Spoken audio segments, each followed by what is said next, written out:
Hi everyone, what's up and welcome back to my channel. I'm super excited to have you all here today. Today I'm going to be talking about my favorite movies from 2022, and I thought that last year was actually a pretty great year for movies and I loved a lot of the movies that I watched, but I'm only going to be talking about 10 of them in today's video. But if you do want to check out my entire list of ranking of all of the 2022 movies that I watched, I believe I saw around 50 something. I literally cannot remember the exact number right now, but either 54, 55, something along those lines. But yeah, if you want to see where I rank all the movies that I watched, there's going to be a letterbox link down below in case you guys want to check that out. But I'm very excited to also hear what your favorite movies are, so let me know down below what are your favorite movies of the year. I'm sure we have a lot of differences, so I'm excited to see what each and every one of you have to say, and there's possibly going to be some movies that you guys really like that I haven't seen, so I'll definitely be trying to watch those as soon as possible and add those to my watch list. But yeah, without further ado, we have 10 awesome movies to talk about. I'm really excited because I can confidently say that I think this is a great 10 list of movies that I'm going to be sharing with you all today. And yeah, without further ado, let's get started talking about my top 10 movies of 2022. So coming in the number 10 spot is a horror movie that really surprised me, and that's going to be Barbarian. I didn't expect to love this movie as much as I did, and I also didn't expect this movie to stick in the top 10 for as long as it has, all the way to the end of the year, clearly. But the reason why I really love Barbarian is because it takes a lot of horror tropes and a lot of stuff in the horror genre that us horror fans know, but also just regular movie watchers know, and it kind of just completely flips them, because you think something's gonna happen and the exact opposite happens. You think, oh no, she's getting into this stranger's house, it's a man, something creepy's gonna happen here, but the story is literally not about that at all, and it goes in a direction that I didn't expect. And then when you think the movie's pretty much set, it also switches again and, you know, kind of goes back in time, explains certain things, and I just think the way the story was written and the way the information was given to us in the movie was really excellent and really exciting, and it just made for a really fun movie watching experience. I also want to say that I think Georgina Campbell was a great lead for this movie, and I really want to see her in more stuff. She just made the character very likable from the beginning, but also very relatable in a sense, where I felt like I wasn't watching this character in a horror movie, more just like a real life person going through a really scary situation. Really love this movie, and if you haven't seen it, I highly recommend it. Coming in my number 9 spot is yet again another horror movie, but this time with some sci-fi in it, and it is Jordan Peele's Nope. I love Jordan Peele, and I gotta say that his latest movie, Nope, was no different than his other ones, and I think Nope is just a really excellent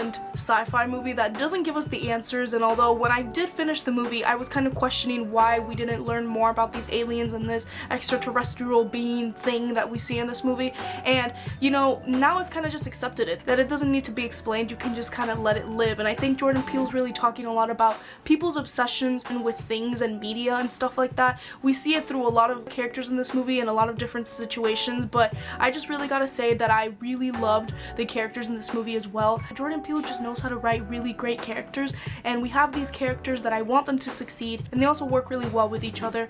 Daniel Kaluuya and Keke Palmer work great as their own characters, but I think the movie really shines when both of them are together as siblings, and we just see their relationship as siblings, and it's really something special. Like, I think both of them on screen did a really great job, and I think it was really awesome for the casting director to just put them together.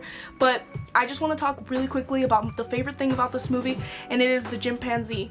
And if you know, you know. I won't be spoiling, but it is so scary, and it is still, in my opinion, the scariest thing that I've seen this year in a movie. Literally terrifying, and I think that entire sequence and the character experiencing that says so much about how far things go for people to, you know, want to see a spectacle and be a spectacle themselves. And I think this movie's really awesome, and I also recommend it. I didn't even realize how many horror movies were on this list, which makes me so happy because, you know me, I love horror movies. But our number 7 is going to be The Menu, and this one was just hilarious. Like, I didn't expect it to be as hilarious as it was, and I was laughing at things that I probably shouldn't have been laughing, but the movie was just so silly, and I think that's when it was its best. When it was serious and, you know, kind of trying to be scary, it still worked, but I think the best parts is when it's kind of expressing how foolish this entire situation is and how foolish these characters really are. But I think this is a really cool story that's just literally mocking the hell out of people, and the thing that I really like about it is that this set of characters that are in this restaurant, you could kind of think about in real life people that remind you of them. And I also want to say that Anya Taylor-Joy was obviously amazing in this movie. She's literally one of my favorite actors working today, but Ralph Fiennes literally was so good in this movie, and I just think it's just such a cool movie that's kind of talking about how is it even fun to create art anymore because of all of these people? And you kind of just see this progression of craziness happen, and it's a very fun satire. Like, I just think it's a really great movie, and I just really had a great time with this movie, and I enjoyed it very, very much. And coming in my number 7 spot has to be the best superhero movie I think to come out this year, and it is The Batman. Robert Pattinson was a perfect choice to play Bruce Wayne and the Batman in this movie, but I also really loved Zoe Kravitz. I thought they both had really great chemistry in general, but my favorite thing about this movie is how it really just categorizes and gives us a lot of information about Gotham. It doesn't feel like Gotham is just this one singular place where, you know, the Batman lives. It actually feels like a legit neighborhood, and I feel like we get to see a lot of the stuff that actually goes down in Gotham, such as like the mob, the gangs, like a bunch of just things happen. And I think it's really cool when movies give character to its location, because it's just as important as its lead characters, in my opinion, and I think that movie definitely did that. And I just love how gritty it is and dark. I think it fits perfectly with Bruce Wayne's character. And you know, I'm not the biggest like Batman super fan here, but I do like Batman movies, but I do like the Batman character and his movies, and I will honestly say I think this is one of the best ones. And even though it's a long movie, I feel like I'm never not invested in the journey that the movie's taking us in, and I think it has gorgeous cinematography. I think one of the best looking movies of the year, and I just really like emo Batman, and I think this movie gives us a lot of that. And yeah, Robert Pattinson, literally the perfect choice. Coming in my number 6 spot has to be a movie by one of my favorite directors, and it's The Fable Men, which was directed of course by Steven Spielberg. Even knowing that the story is, you know, somewhat inspired by Steven Spielberg himself and his childhood and stuff like that, I think the movie just has really great characters, and it's a story that I think doesn't blame people for their actions, which I think is something really interesting, because the story at its core, yeah, it's about a kid who wants to make movies, and that's definitely a huge part of it, but it's a lot about these family relationships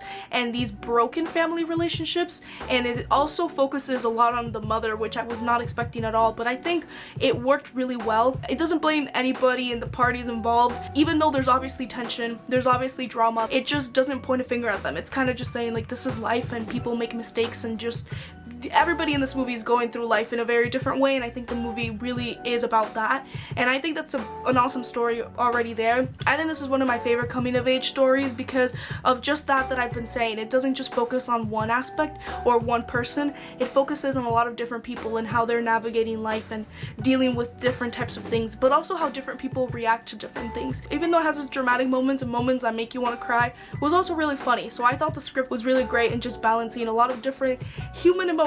Now, the movie that's leading us into our top 5 is going to be The Northman. I have not forgotten about this movie since I saw it earlier this year in theaters.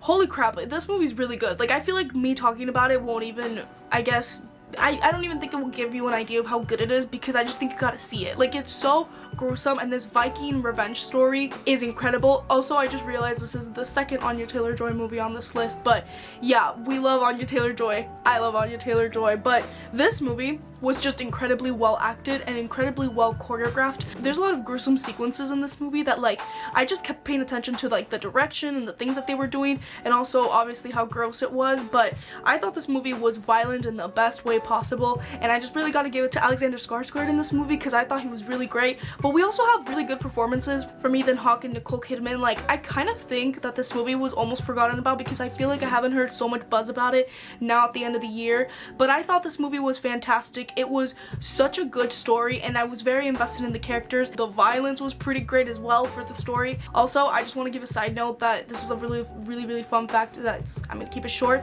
When I watched this movie, the ceiling of the movie theater literally fell. Like, a part of it literally fell almost on me and my friends. We were watching it, and there was like stuff coming, like falling, like water was falling, so we moved like a seat over because I'm like, I'm not gonna get wet type of thing. And next thing we know, the movie's like starting, literally one of the first like probably 15 minutes of the movie, and like a big ass chunk of the ceiling just goes poof, and it could have landed on us. It landed like right next to me, and it was pretty scary. So yeah, I just wanted to say that because I will never forget this movie because of how good it was, but also because the ceiling literally fell and it was a big piece. Like, oh my god, guys, like it was very big. But now back to talking about movies. Coming in my number 4 spot is gonna be Elvis, and I'm a big fan of biopics. Like, I love a good biopic, and I think Elvis was a pretty great one. I'm a huge fan of Baz Luhrmann too, so I need to preface this. Anything that man makes, I'm probably gonna sit down through, and I'm probably going to love, because I just really like his style. And I think the style of Baz Luhrmann works really well with Elvis, especially the Elvis that we're being shown in this movie. But I just really gotta talk about Austin Butler, because he did an incredible job portraying Elvis and making me believe that he was actually Elvis. Basically, about half point in the movie, I was genuinely like, okay, no, like, I'm watching Elvis. And I've rewatched this movie a couple times now, and I think the more I watch it, the more I end up liking it. I love all the glory that Baz Luhrmann just brings to this movie, if that makes any sense. Like, I just think this movie is so grand and almost like larger than life in some points, and I think it really just fits with Elvis. This movie is so chaotic in the best way possible. The colors in this movie just shine. It feels like a creative person's just like head exploded when making this movie. But that's what I think makes it so great. And I also just want to say that I think this way the story is told is really interesting from the perspective that it is told, because it kind of just goes back again into how Elvis's life was always just literally controlled. And I think it's interesting that it's told in the perspective of the person who basically did all of that to him. And I really felt the emotions when I had to feel them. I also want to say that I'm a big fan of the editing as well. I really love chaotic editing, and I think it was edited pretty well. And this is just a movie that I enjoyed a lot. I enjoyed it from the moment I saw it, and every time I rewatch it, I just enjoy it more and more. Now, coming to my top 3, my third favorite movie of the year is one that recently released, and it is Glass Onion. I absolutely adored this movie. I'm a huge Knives Out fan, and this movie just really just set the bar up for whatever next story that Rian Johnson would be doing in the Knives Out universe, because he's just so good, and I never want him to stop making this, because if he keeps making them with this quality, I'm so excited for whatever he does next. But it's just such an ironic movie. Literally says it, Glass Onion, it's crystal clear. We know who it's gonna be, and even though it was obvious who it was, it didn't take away any fun out of it. And I still would argue that it's just as great a murder mystery story as the first one is, because even though you're not trying to solve things as much with who the killer is, at least in my opinion, you're solving things like who's gonna die, what's the mystery with these characters. Like, there's just a lot of mystery going on, and then when the person does die, you're like, okay, no, but it can't be this person because it's too obvious, even though it was literally right in our face the entire time. I just think it's so cool. I really want to praise the editing, because I think it's my favorite thing about this movie. I love how they'd show you something one way, and then through editing show it in a completely different way, and it would change the entire meaning of things. I think that's my favorite part of this entire movie, and I loved how that it would reveal stuff that we thought we knew already, and we thought we're like, okay, that's covered, they're not going to dive into that even more, and then it just did. It dove into that, and you found out something new about the characters, something new about the plot, and it was just so interesting. And I thought Janelle Monáe was just so good in this movie,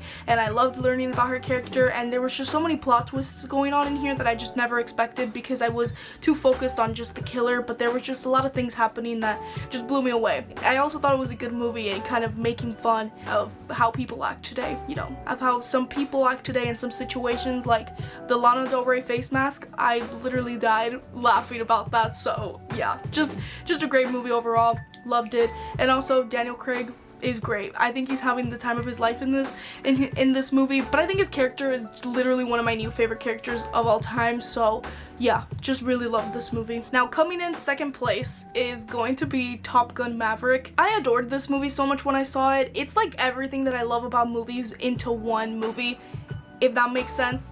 It has the adrenaline rushes, it has the tension, but it also has really good moments between characters. I just think this movie is so good, and it really just understood how to be a really great blockbuster. The movie was just even better than my expectations. Like, it was so good. It's obviously a very impressive movie when you learn how it was made, and how you have these people literally actually flying up in the air. Like, the shots are authentic. It's no green screen or anything, which obviously makes it fantastic. But I just really love that at its core, it's just a great story that has a lot of emotions. I could talk about all the great things in this movie, but I just want to say that, like, literally what I took away from this was that it was just such a fun movie that was so satisfying. You have these characters that you genuinely care for, like Rooster, and obviously we have the old characters like Maverick, of course, but you know, Rooster's really the core of the story, Rooster and Maverick's relationship and how they navigate through that and the ups and downs of that.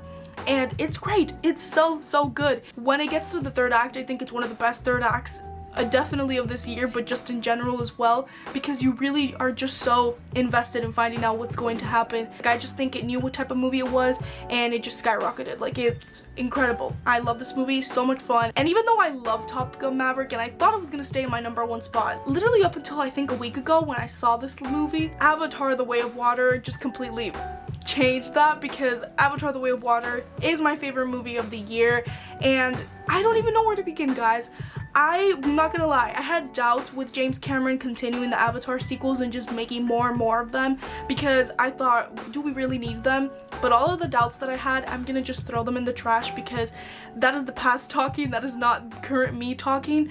I'm so excited for whatever James Cameron has in store for us next, because this movie was incredible. I loved every second of it, and yes, this movie's impressive, and it's not the reason why I love it. When you compare the behind the scenes and, you know, with what we're seeing in the theaters, it's so impressive how this movie was made and how realistic it looks. And I just know by the time the next Avatar sequels get here, we're gonna see even better technology and even better visuals, and it's just gonna be incredible as well. But why I love this movie is because I love these characters and I love the family that is built in this movie. It genuinely makes me feel like I'm a part of them, like I'm with them, and I think that's something that's incredibly hard to do for 3 hours straight, by the way, where I'm completely invested with them and finding out what one of them is doing, what one of them is going to be doing, what is going to happen to these characters. Like, individually, each character worked really well, but together they work even better, and I just think it took me on an emotional roller coaster I did not expect at all. And I genuinely, like, I'm telling you, the reason I love this movie is because I felt like the writing just made them so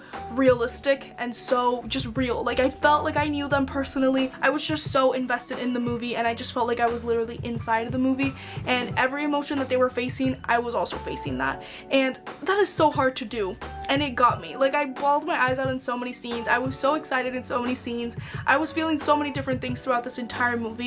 And that to me is what a great movie is, making me feel like I'm literally in there, and also making me feel like I don't want to get out of it, because I would freaking love to be in Pandora. But I adored this movie. I really adored what they did with Jake Sully's character and kind of how they're growing his character from the first one to where we are now, and they're doing that with other characters as well. But also, I really love that this movie is, yes, setting up things for the Avatar movies to follow, but it works really great as an individual film, and one that I'm gonna enjoy for so many years to come. And yeah, I just really adored this movie, and it's not just because I just saw it. I can't get this movie out of my head, like, literally. I'm obsessed with it in all the best ways possible, and I'm just so excited for whatever Avatar movie we have next, because I have no doubt that it's gonna be incredible. And that wraps up my top 10 movies of the year. I hope you guys enjoyed listening to a little bit about these movies and why I like them. I think this is a really great top 10 list in my opinion, because I can really recommend these movies confidently and say that I enjoyed them. Let me know, of course, down below your opinion on these movies, but also let me know, of course, your favorite movies of the year if you haven't already. Thank you all so much for watching, and thank you all so much for a really great 2022 year. Obviously now, by the time I'm posting this, it's 2023, and I really want to say that I'm super excited for this year and all of the things that are coming, and I hope that you guys are excited too. Thank you all so much for watching this video once again, and I'll make sure to see you all in the next one. Bye, everyone.